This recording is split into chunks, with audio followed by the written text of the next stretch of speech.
एक नगर में भगवान शिव का एक भव्य मंदिर था, जहां हर वर्ष दूर दूर से भक्तजन शिव जी के दर्शन के लिए आते रहते थे। श्रावण का महीना था। दूर दूर से कावड़िए कावड़ लेकर भगवान शिव को जलाभिषेक करने आए हुए थे। मंदिर का परिसर भक्तों की भीड़ से भरा हुआ था। तभी अचानक आकाश में बिजलियां हुई और सोने का एक थाल उतरा। उसी के साथ एक भविष्यवाणी हुई कि जो कोई भगवान शंकर का सच्चा भक्त और प्रेमी होगा, उसी को यह थाल मिलेगा। मंदिर के परिसर में उपस्थित सभी लोगों ने यह भविष्यवाणी सुनी। धीरे धीरे सभी इकट्ठे हो गए। जो लोग मंदिर की व्यवस्था देखते थे, उन्हें तो पूरा विश्वास था कि यह थाल हमें मिलेगा, इसलिए वे सबसे आगे जाकर खड़े हो गए। सबसे पहले एक पंडित जी आए और बोले, देखिए, मैं प्रतिदिन भगवान का अभिषेक करता हूँ, अतः मैं ही भोलेनाथ का सबसे निकटवर्ती प्रेमी और भक्त हूँ, इसलिए थाल मुझे मिलना चाहिए। इतना कहकर पंडित जी ने थाल उठाया। जैसे ही पंडित जी ने थाल उठाया, थाल पीतल का हो गया। यह देख पंडित जी बड़े लज्जित हुए। उन्होंने थाल यथा स्थान पर रखा और वहाँ से निकल गए। इसी प्रकार वहाँ उपस्थित सभी पंडितों ने खुद को आजमाया, लेकिन शायद उनमें से कोई भी सच्चा भक्त नहीं था। उन्हें भी थाल यथा स्थान पर रखकर चले जाना पड़ा। इसके बाद उस नगर के राजा का आगमन हुआ।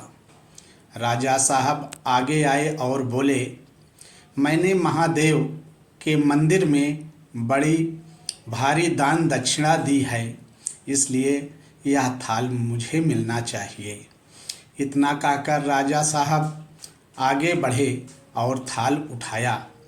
जैसे ही राजा ने थाल उठाया, थाल तांबे का हो गया। यह देखकर महाराज भी लज्जित हुए और थाल यथा स्थान रखकर एक तरफ खड़े हो गए।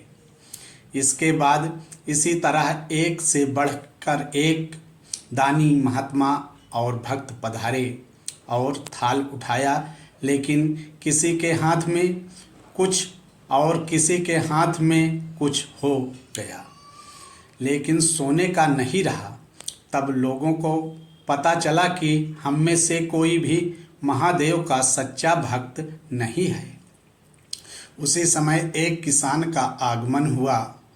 वो बेचारा महीनों बाद आज चतुर्मास के सोमवार के शुभ अवसर पर शिव जी के दर्शन करने आया था।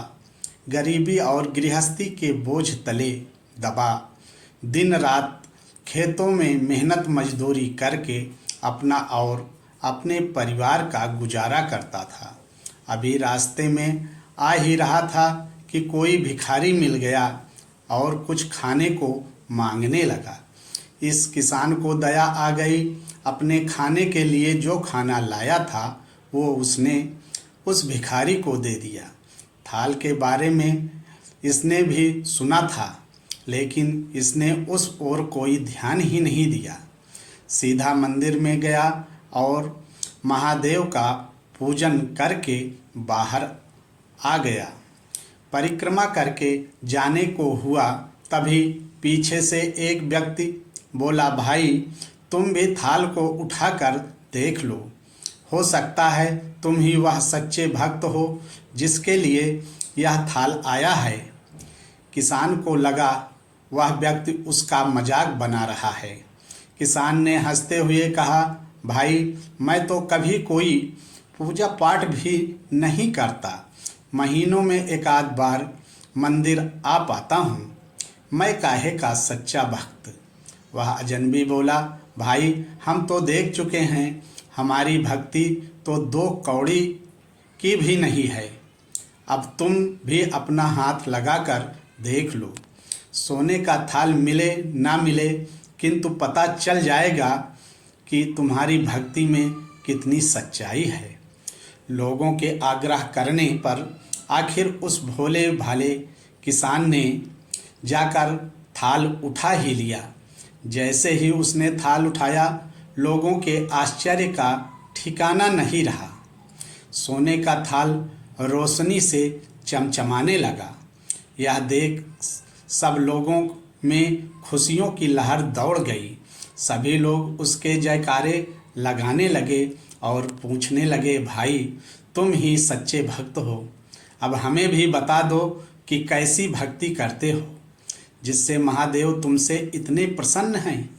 तो किसान बोला, भाई मैं कोई भक्ति नहीं करता, मैं केवल दिन भर खेतों में काम करता हूँ और थोड़ा समय निकाल कर ज़रूरतमंद लोगों की मदद करता हूँ। इसके अलावा मैं कोई विशेष कार्य नहीं करता। लोग पूछने लगे, तुम लोगों की मदद क्यों करते हो? हंसते हुए किसान बोला, सुकून, दूसरों के चेहरे पर मुस्कान देखकर मुझे जो आनंद और खुशी होती है उसे मैं शब्दों में बयां नहीं कर सकता। शायद यही कारण है कि महादेव मुझसे खुश हैं। इसलिए हमेशा याद रखें, सत्कर्म का आरंभ भी आनंद से होता है और अंत भी आनंददायक होता है। दुष्कर्म का आरंभ भी दुख से होता है और अंत भी दुखदायक होता है। आप सैकड़ों मील की यात्रा करके भी दूसरों का दिल दुखाते हो तो आपकी वह तपस्या, साधना और महादेव का दर्शन धूल के बराबर है। अगर कहानी पसंद आई हो तो लाइक, सब्सक्राइब और शेयर करें। धन्यवाद।